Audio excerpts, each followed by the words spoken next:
Friends, this is Akanksha Singh. Welcome you on YouTube channel V2JRF। आज हम discuss करेंगे act and policies. ये part 1 है। जो भी एक्ट एंड पॉलिसीज़ हमारे एग्ज़ाम में पूछे गए हैं वो उसी से रिलेटेड क्वेश्चंस हैं। देखते हैं कि कौन कौन से क्वेश्चन जो हैं वो एग्ज़ाम में पूछे गए, क्योंकि होम साइंस का जो पेपर 2 का एग्ज़ाम होता है उसमें मिनिमम 2 क्वेश्चन तो एक्ट एंड पॉलिसीज़ से आते ही आते हैं। एक तो मैचिंग वाले आते हैं, एक क्वेश्चन आता है मैचिंग का और एक क्वेश्चन आता है जिसमें सीक्वेंस में अरेंज करना रहता है। तो ये 2 क्वेश्चन मीन्स कंपल्शन है, आते ही आते हैं। और जो भी क्वेश्चन हमने इस वीडियो में सेलेक्ट किए हैं वो सारे क्वेश्चन कई बार एग्ज़ाम्स में रिपीट हुए हैं। तो देखते हैं कि है क्या।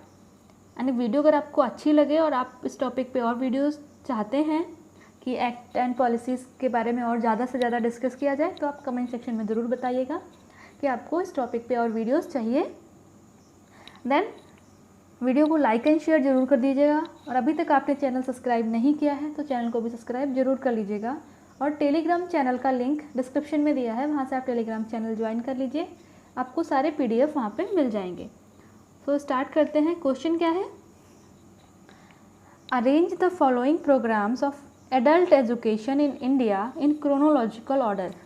मीन्स इंडिया में जो एडल्ट एजुकेशन के जो प्रोग्राम्स हैं, कुछ प्रोग्राम्स जो चल रहे हैं उनको क्रोनोलॉजिकल ऑर्डर, क्रोनोलॉजिकल मीन्स कौन सा प्रोग्राम पहले आया था, उसके बाद कौन सा प्रोग्राम आया, एक सीक्वेंस में अरेंज करना है। अब प्रोग्राम्स को सीक्वेंस में अरेंज करना है, उसके लिए क्या चाहिए हमको? उनके इंसेप्शन, जो इनेक्टमेंट ईयर हैं या फिर कौन से ईयर में कौन सा प्रोग्राम आया है, ये हमको पता होना चाहिए। तो प्रोग्राम्स क्या क्या हैं? National adult education programme NAEP, national literacy mission NLM, total literacy campaign TLC and continuing education. ये चारों प्रोग्राम जो हैं ये एडल्ट एजुकेशन के लिए हैं। देखो यहाँ पे क्वेश्चन में भी मेंशन किया है कि एडल्ट एजुकेशन प्रोग्राम, तो एडल्ट की एजुकेशन के लिए चारों प्रोग्राम हैं। तो देखते हैं इसका करेक्ट आंसर क्या है। तो इसका करेक्ट आंसर है ऑप्शन नंबर B। सबसे पहले आया है नेशनल एडल्ट एजुकेशन प्रोग्राम, फिर आया है नेशनल लिटरेसी मिशन, फिर आया है टोटल लिटरेसी कैंपेन, देन आया है कंटिन्यूइंग एजुकेशन। अब हम इनके देखते हैं कि ईयर ऑफ इनेक्टमेंट क्या है, कौन से ईयर में कौन सा प्रोग्राम आया है।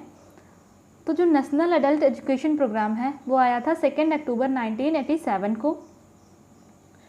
और ये जो प्रोग्राम था इसमें जो एडल्ट्स थे उनका एज ग्रुप था 15 to 35 ईयर के जो एडल्ट हैं उनको एजुकेशन प्रोवाइड करना है, उनको लिटरेट करना है। और वो भी ऐसे एडल्ट्स जो सोशली इकोनॉमिकली डिप्राइव्ड हैं। इसमें एक टारगेट था कि 5 इयर्स में 100 मिलियन ऑफ एडल्ट्स को लिटरेट करना है। उसके बाद आया नेशनल लिटरेसी मिशन 1988 में। उसके बाद आया टोटल लिटरेसी कैंपेन TLC, तो ये आया था 1989 में। ये एक स्पेसिफिक एरिया में मीन्स टाइम बाउंड और participative result oriented for eradication of illiteracy. Means illiteracy को कम करने के लिए एक स्पेसिफिक एरिया मीन्स एक एरिया सेलेक्ट किया, एक टाइम बनाया कि हाँ विदिन 2 मंथ और 6 मंथ। मीन्स पार्टिसिपेटिव नेचर का था, जहाँ पे जो एडल्ट्स हैं जो इनको एजुकेट होना या जो लिटरेट होना चाहते हैं वो पार्टिसिपेट करें। यहाँ पे आफ्टर जो भी टाइम था उस टाइम के बाद रिज़ल्ट देखते थे कि उसका रिज़ल्ट क्या आया।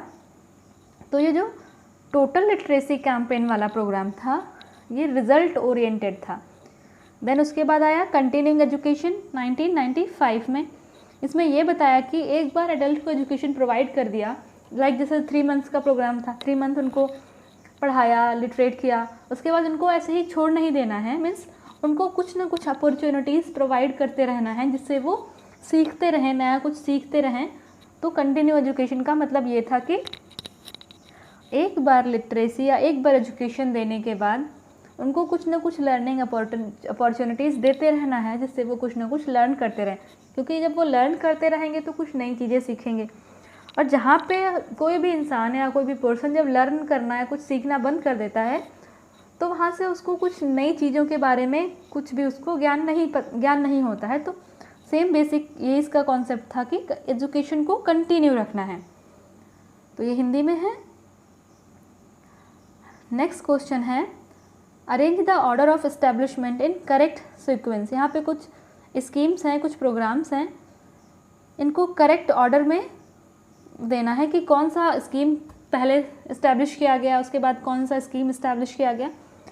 तो ऑप्शंस क्या हैं? Integrated child development scheme ICDS, central social welfare board CSWB, conventions on right of child CRC, national council of education research and training NCERT।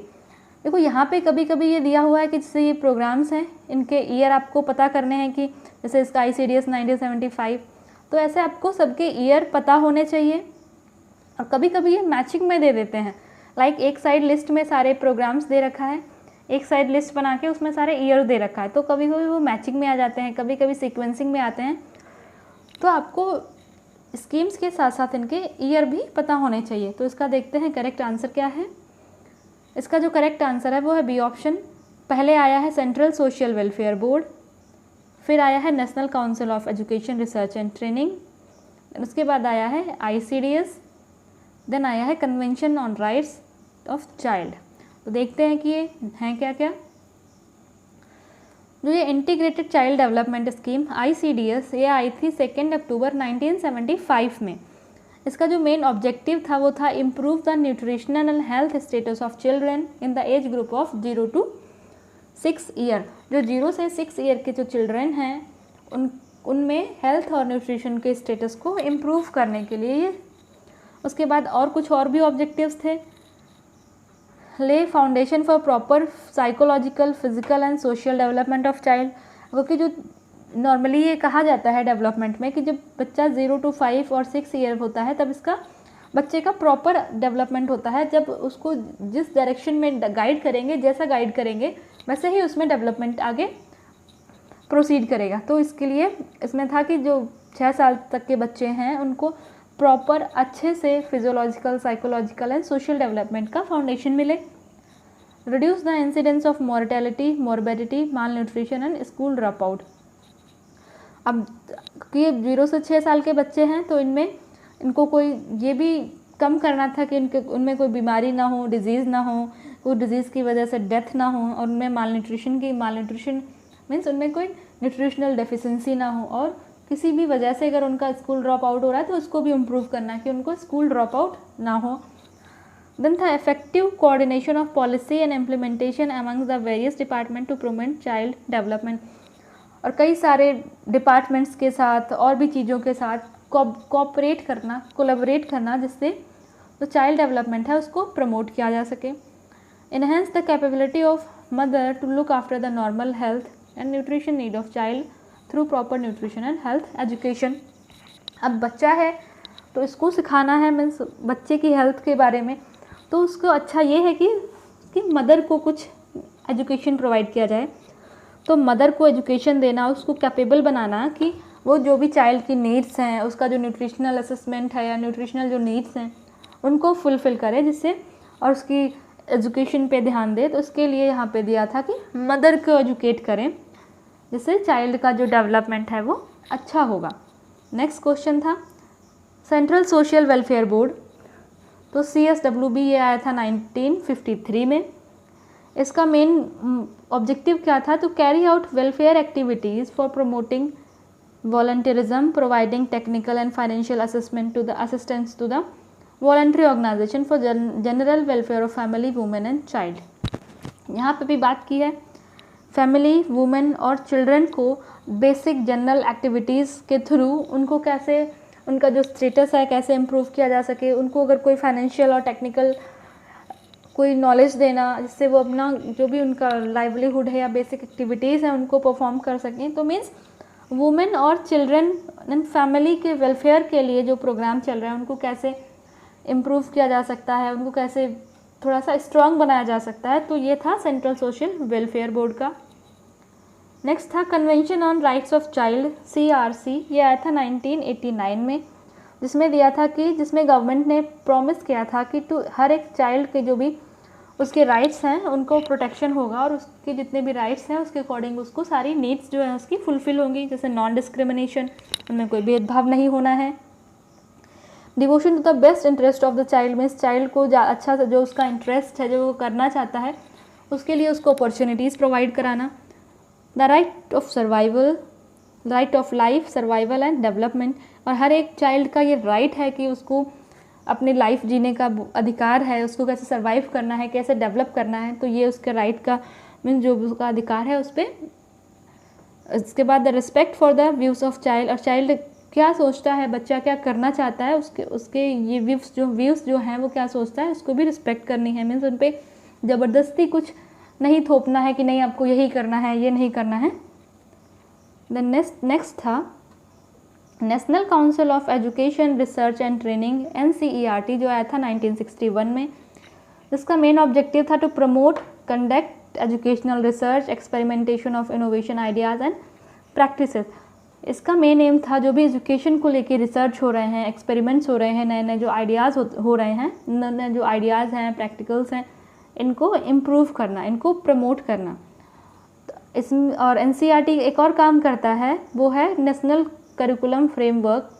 जो नेशनल करिकुलम फ्रेमवर्क आता है ये 2005, ये इसका 4th वाला रिवाइज्ड है। इसके पहले और भी 3 NCF, इसको शॉर्ट में बोलते हैं, NCF आ चुके हैं। तो जो एक फ्रेमवर्क है, जो एक करिकुलम बनता है, वो भी NCERT बनाता है। Training of pre service, in service teacher education and national and state level functionaries.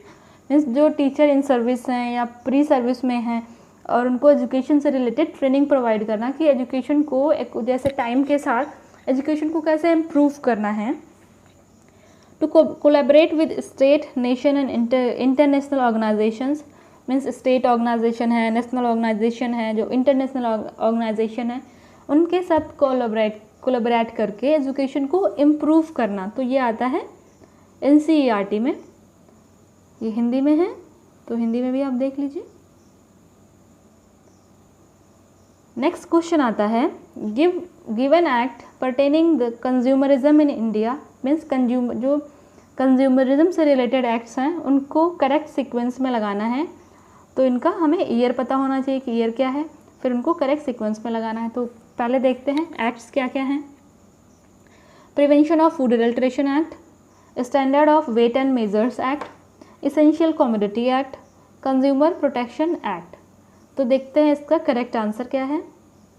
तो इसका जो करेक्ट आंसर है वो है ऑप्शन नंबर ए।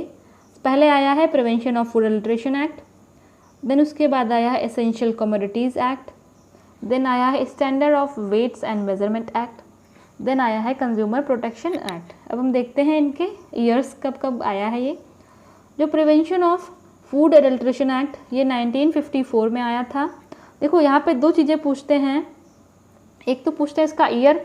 अगर सिंपली पूछा है prevention of food adulteration act तो 1954। अगर पूछते हैं कि ईयर ऑफ अमेंडमेंट, कब ये लागू कब किया गया था, तो ये लागू किया गया था 1 जून 1955 को ये लागू किया गया था, बट आया था 1954 में। तो इसका मेन क्या था, जो कंज्यूमर हैं उनको जो भी फूड उनको या जो भी फूड प्रोडक्ट उनको दिया जा रहा है उनमें कोई एडल्ट्रेशन ना हो, उसमें कोई एडिटिव्स यूज़ ना हुए हों, जो उसका एक बेसिक स्टैंडर्ड है फूड का, तो वो सारे स्टैंडर्ड्स फुलफ़िल होने चाहिए। मीन्स जो भी फूड है वो कंज्यूमर को किसी भी तरीके से उसकी हेल्थ को नुकसान ना पहुंचाए। ये है प्रिवेंशन ऑफ फूड एडल्ट्रेशन। इसमें आता बहुत कुछ है कि फूड में रॉटन फूड नहीं होना चाहिए, जो अगर और फूड में कोई एडिटिव्स नहीं होने चाहिए, फूड में कहीं से कोई कंटामिनेशन नहीं होना चाहिए, और अगर एडिटिव्स एंड प्रिजर्वेटिव्स यूज़ किए जा रहे हैं तो एक लिमिट है उसकी, तो लिमिट के अकॉर्डिंग यूज़ होने चाहिए। जो भी फूड की पैकेजिंग है वो स्टेरलाइज्ड होनी चाहिए, वो रिएक्टिव नहीं होनी चाहिए। तो बहुत इसमें 12 फैक्ट आते हैं। तो ये सब एक बेसिक स्टैंडर्ड है, जो सारे स्टैंडर्ड्स को फॉलो करते हों ऐसा फूड होना चाहिए।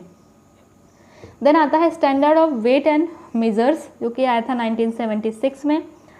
तो ये था कि जो भी प्रोडक्ट है या फिर जो भी फूड प्रोडक्ट सेल हो रहे हैं उनके लिए एक स्टैंडर्ड वेट एंड मेजरमेंट होना चाहिए कि अगर कहीं पे 1 kg यूज़ कर रहा है कोई, तो वो एक स्टैंडर्ड वेट होना चाहिए। अगर यहाँ पे एक 1 kg है, एक प्लेस पे वो जो यूज़ कर रहा है उसका वेट 1 kg है, वही दूसरी प्लेस पे जा रहे हैं तो वही 1 kg पता चले 500 ग्राम हो गया या फिर 2 kg हो गया। तो ये वेरिएशन नहीं होना है। मीन्स जो भी इक्विपमेंट यूज़ हो रहा है उसकी वैलिडिटी एंड रिलायबिलिटी होनी चाहिए। उसके अगर बार बार उसको कितनी भी जगह उसको यूज़ करें तो उसका जो रिज़ल्ट है वो सेम वैलिड होना चाहिए। तो इसमें बताया गया था कि ये जो भी हम मेज़रमेंट्स या वेट वगैरह यूज़ कर रहे हैं वो वैलिड होने चाहिए। उसके बाद आता है एसेंशियल कमोडिटी एक्ट जो आया था 1955 में, और इसमें क्या बोला गया था, जो एसेंशियल कमोडिटी है उसकी सप्लाई, प्रोडक्शन, डिस्ट्रीब्यूशन और ट्रेड और प्राइसेस पे गवर्नमेंट को ध्यान देना है कि जो एसेंशियल कमोडिटीज़ हैं उसकी कोई कालाबाजारी ना कर सके, उनको कोई स्टोर ना करे, और उसकी जो प्रोडक्शन हो रहा है, जो सप्लाई हो रहा है, डिस्ट्रीब्यूशन हो रहा है, वो प्रॉपर एक चेन के थ्रू हो, और उसमें प्राइस बहुत ज़्यादा वेरिएशन एंड फ्लक्चुएशन ना हो, क्योंकि जब ब्लैक मार्केटिंग होगी या कुछ होगा तो इन सब चीज़ों को रोकने के लिए आया था एसेंशियल कमोडिटीज़ एक्ट के लिए। देन है कंज्यूमर प्रोटेक्शन एक्ट जो आया था 1986 में। इसका मेन एम क्या था, provide better and all round protection to consumer and effective safeguard against different type of exploitation such as defective goods, deficit service and unfair trade practices. Means consumer ने कोई सामान खरीदा, वो सामान ख़राब निकला, या उसकी जो सर्विसेज थी वो डिफेक्टिव है, या फिर अनफेयर ट्रेड प्रैक्टिसेस मीन्स कहीं पे कुछ और उसकी प्राइस है, कहीं पे कुछ और है, और उसने बताया कुछ है और दे कुछ और प्रोडक्ट रहे हैं। तो इन सब चीज़ों से कंज्यूमर को प्रोटेक्ट करने के लिए आया था कंज्यूमर प्रोटेक्शन एक्ट, जो कि आया था 1986 में। तो ये हिंदी में है, हिंदी में भी आप देख लीजिए। और ये है पोक्सो एक्ट। इसके बारे में हमने लास्ट वीडियोज़ में जो हमने मॉक टेस्ट सीरीज़ वाले क्वेश्चन किए हैं उसमें हमने इसको बहुत अच्छे से डिस्कस किया है। तो आपको इसका फुल फॉर्म बताना है, पोक्सो का फुल फॉर्म क्या है और उसका इनैक्टमेंट ईयर और ये कौन से साल में आया था। तो आपको ये आंसर देना है कमेंट सेक्शन में कि पोक्सो एक्ट का फुल फॉर्म क्या है और ये कौन से ईयर में आया था। एंड वीडियो अगर आपको अच्छी लगी हो तो लाइक एंड शेयर ज़रूर कर दीजिएगा। और अगर आप और सारे एक्ट्स एंड पॉलिसीज़ से रिलेटेड और क्वेश्चन आप चाहते हैं कि तो आप ज़रूर कमेंट सेक्शन में बताइएगा कि आपको ऐसे और वीडियोस चाहिए, क्योंकि एग्ज़ाम में इसके 2 क्वेश्चन तो मिनिमम पूछे जाते हैं, एक मैचिंग के लिए और एक सीक्वेंसिंग के लिए। तो आप बताइएगा आपको ऐसे और वीडियोस चाहिए। सो मिलते हैं नेक्स्ट वीडियो में, तब तक के लिए wish you all the very best, good luck, bye bye.